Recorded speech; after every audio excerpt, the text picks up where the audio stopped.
दादू भीम जी भा मरे पड़े थे और पूरा गांव उनकी मौत का मातम मना रहा था। तभी उस भीड़ से एक आवाज उठी।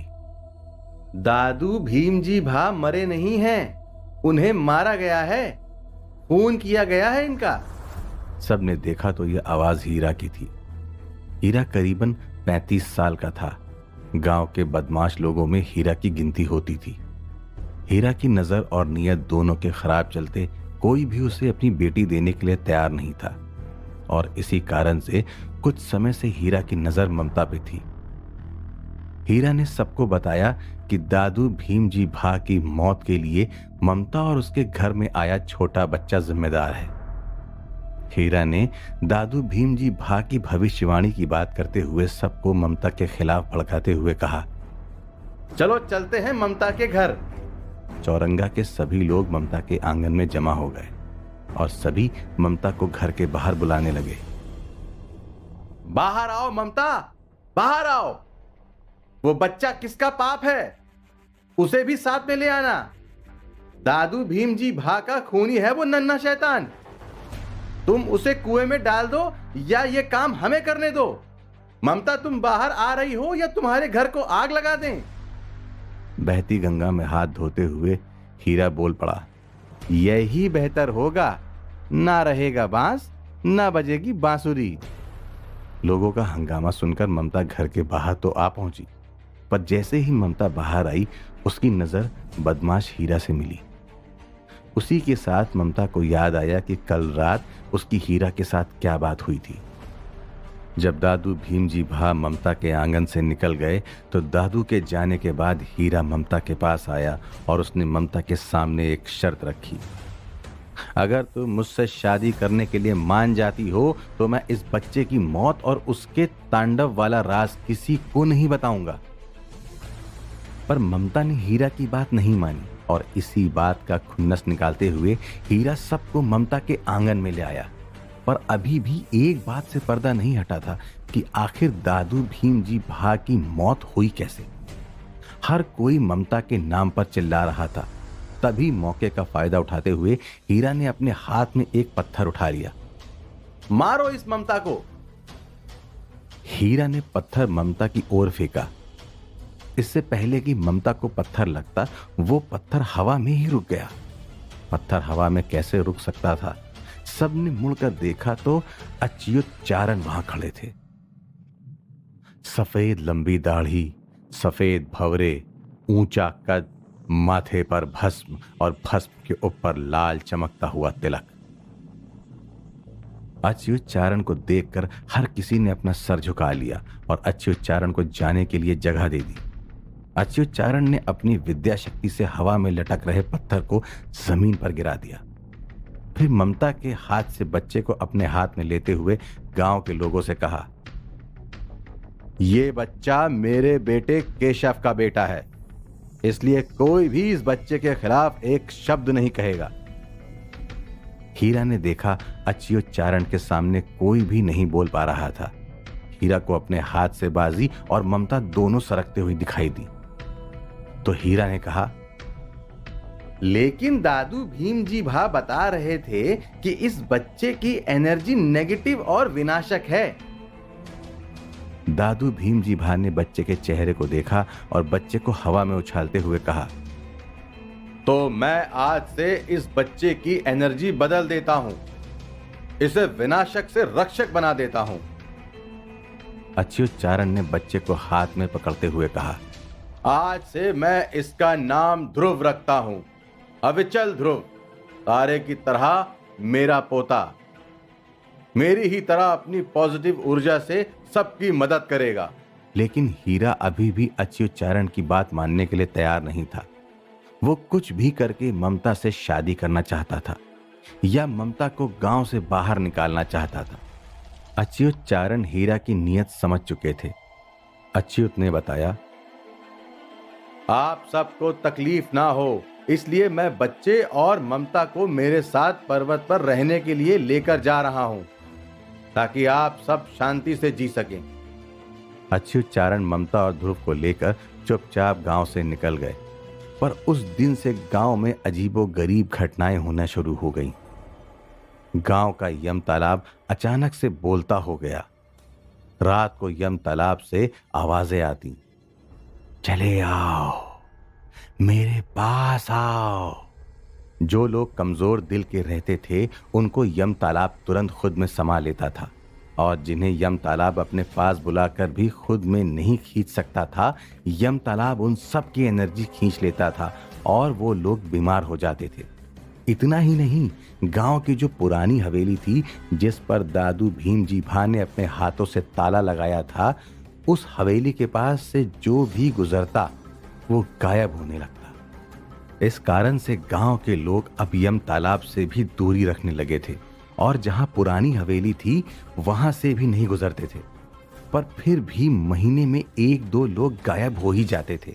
दूसरी ओर पर्वत पर अच्युतचारण ध्रुव को बचपन से ही सांगाणी परिवार की धरोहर, उनकी परंपरा, मंत्र तंत्र और खास करके भूत भैरवी मंत्र विद्या सिखाने में लग गए थे। पर एक ध्रुव था जिसे इन सब बातों में कोई ज्यादा इंटरेस्ट नहीं था। कभी कभी ध्रुव को पर्वत से चौरंगा जाना पड़ता था, कुछ जड़ी बूटी लेने या अनाज लेने। तब ध्रुव को चौरंगा में आया हुआ देखकर हर कोई अपना घर बंद कर देता था, सिवाय चंपा के। चंपा तो ध्रुव के साथ अपने बेटे रघु को भी खेलने देती थी, लेकिन तब भी हीरा चंपा को सुनाता, याद रख चंपा, तूने बच्चे को नहीं, एक सपोले को अपना दूध पिलाया है। 8 साल का होते ही ये तुझे डस कर रहेगा। एक दिन की बात है, ध्रुव और रघु छुपन छुपाई खेलते हुए पुरानी हवेली के पास पहुंच गए। रघु तो छिपने के लिए कहीं भाग गया, पर ध्रुव पुरानी हवेली के दरवाजे पर अपना सर रखकर दाव देने लगा। ध्रुव के दरवाजे को छूते ही पुरानी हवेली में तस्वीर में कैद खूबसूरत डायन जाग उठी। वह चिल्ला उठी,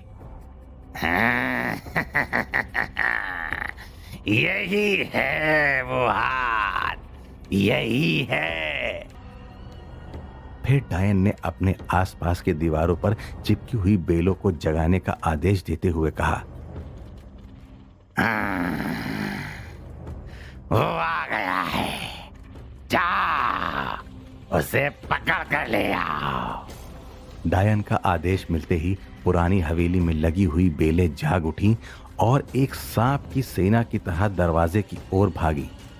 मगर दरवाजे को खोलना इतना आसान नहीं था, क्योंकि दरवाजे पर दादू भीम जी भा ने ताला लगाया था। बेलें अंदर से दरवाजे को ठोकती रही। बेलों के वार से चौरंगा की धरती कांप उठी। सबको लगा कि ये धरती कंप के झटके हैं। लेकिन जब सामने ध्रुव ने दरवाजे पर रघु का नाम का थप्पा मारते हुए अपना हाथ जोर से दरवाजे पर मारा, तो उस थप्पे के साथ बेलें शांत हो गईं और चुपचाप फिर से दीवार पर जाकर चिपक गईं। पर उस दिन एक बात पक्की हो गई, हवेली में रह रही डायन को पता चल गया, अगर ध्रुव को हवेली में बुलाना है तो रघु को पकड़ना होगा।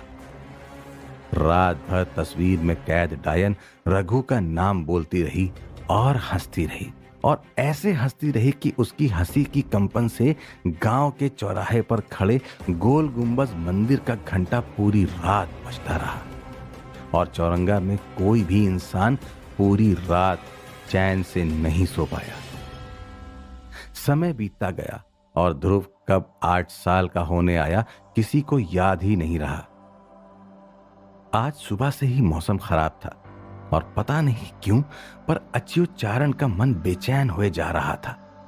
तभी पास वाले लिलवा गांव से अजय नाथ अच्युतचारण को बुलाने आ पहुंचे।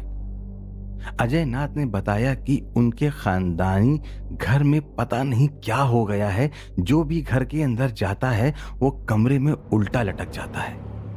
इतना ही नहीं, उल्टा लटका हुआ इंसान बार बार पानी मांग रहा है। अच्युतचारण ने अजय नाथ को दिलासा दी कि वह उनकी मदद अवश्य करेंगे। अच्युतचारण ने एक खास तकनीक से बनी हुई लालटेन अपनी झोली में रख दी। इस लालटेन के भीतर की बाती जलाने पर वो गुलाबी रंग की रोशनी देती है, और अगर आसपास घातक भूत आत्मा हो तो ज्योत लाल रंग पकड़ लेती है। अगर ज्योत सफेद रंग पकड़ती तो मतलब वहां जो कोई आत्मा है वह शांति प्रिय है या वह अपने मोक्ष की कामना रखती है। लेकिन अगर ज्योत ने नीला रंग पकड़ा तो बात साफ है, आत्मा मोक्ष नहीं बदला चाहती है। अच्युतचारण ने भूत भैरवी मंत्र विद्या में अहम जगह रखने वाले अपना चाकू भी ले लिया। घर से जाते समय अच्युतचारण ने ममता और ध्रुव से कहा, मैं 2-3 दिन के भीतर आ जाऊंगा, चाहे कुछ भी हो। तुम लोग इस पहाड़ से नीचे मत उतरना और चौरंगा की धरती पर तो गलती से भी कदम मत रखना। ममता और ध्रुव ने अच्युतचारण की बात मानते हुए हाँ तो कर दी, पर यह बात ममता के दिमाग से ही निकल गई थी कि 2-3 दिन में ध्रुव को 8वां साल लगने वाला था। रात को अचानक से तूफानी बारिश ने तेजी पकड़ी। ऐसा लग रहा था जैसे बादलों ने बरसने की जिद पकड़ ली थी। ऐसे तूफान में अच्युतचारण के घर पर बिजली गिरी और घर जल उठा। ममता बड़ी मुश्किल से ध्रुव को आग से बचाती हुई घर से बाहर ले आई, पर तेज बारिश में उसे समझ नहीं आ रहा था कि वो अब क्या करे। तभी पता नहीं कहां से पानी का एक तेज सैलाब पर्वत की चोटी से नीचे की ओर आ धमका और अपने साथ ममता को खींचकर चौरंगा की ओर ले चला। ममता ने बड़ी मुश्किल से ध्रुव का हाथ पकड़े रखा और दोनों पानी के बहाव के साथ साथ चौरंगा की भूमि पर आ पहुंचे।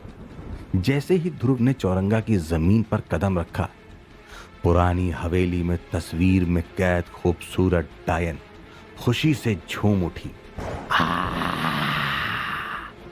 आजा आजा रे, पूरे 8 साल इंतजार कराया है तूने, पर अब नहीं। डायन की आवाज से यम तालाब का पानी भी अपने भीतर तेज भंवर बनाने लगा, मानो वो कई जीवों को अपने अंदर समाने के लिए सज्ज हो रहा था। ममता ने मुश्किल से अपने आप को पानी से बहते हुए बचाया। तभी ममता ने देखा वो अपने घर के सामने ही थी।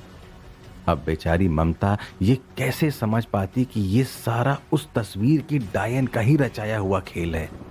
ममता के चेहरे पर अपना घर देखकर राहत छा गई।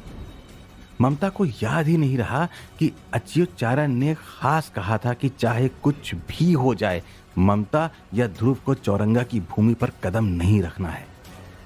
ममता ने अपना घर देखा और वो ध्रुव को लेकर अपने घर के भीतर पहुंच गई।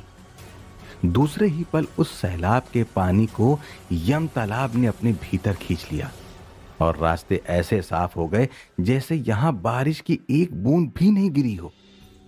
ममता ने देखा कितने सालों के बाद वो अपने घर लौट आई थी। ममता और ध्रुव पूरी रात घर में बैठे रहे और कब उनकी आंख लग गई उन्हें पता ही नहीं चला। लेकिन सुबह चंपा के छाती कूटने और रोने की आवाज से ममता और ध्रुव दोनों की आंखें खुल गईं। चंपा रो रही थी। कोई तो मेरे रघु को ढूंढ कर ले आओ। मेरा एक ही बेटा है, उसे कुछ हो गया तो मैं उसके बाबा को क्या कहूंगी। चंपा को चुप कराते हुए गांव के बुजुर्ग काका ने कहा, चुप कर चंपा और शांति से सोचने दे सबको। तेरी अकेले का बच्चा नहीं गुम हुआ है, गांव के 7 बच्चे गायब हुए हैं और वो भी एक साथ। चौरंगा के कुछ जवान यम तालाब के पास भी हो आए। उन्होंने गंभीर आवाज में बताया, बच्चों के पैरों के निशान यम तालाब की दिशा की ओर जाते हुए साफ साफ दिखाई दे रहे थे। ये बात सुनते ही रघु की मां चंपा, साथ में नितेश, लाखा, गमन और गुम हुए दूसरे बच्चों की मां भी छाती कूट कूट कर रोने लगी। ध्रुव से चंपा का दुख देखा नहीं गया। उसने ममता के हाथ को खींचते हुए कहा, चलो ना बुआ, हम चंपा मासी के पास चलते हैं। रघु मेरा दोस्त है, चलो ना। ममता चंपा के पास जाने के बारे में सोच ही रही थी कि तभी ममता ने चंपा की बात सुनी। उम्र ही क्या थी मेरे रघु की, बस महीने पहले ही तो 8 पूरे किए थे। चंपा की बात सुनते ही ममता के पैरों तले जमीन सरक गई। उसे दादू भीमजी भा की भविष्यवाणी याद आ गई। ये बच्चा अल्प आयु है, 8 साल की उम्र का होते ही इसकी मौत हो जाएगी, और अगर बच्चे की मौत नहीं हुई तो ये पूरे गांव को मौत का तांडव दिखाएगा। ममता की आंख से आंसू निकल आए।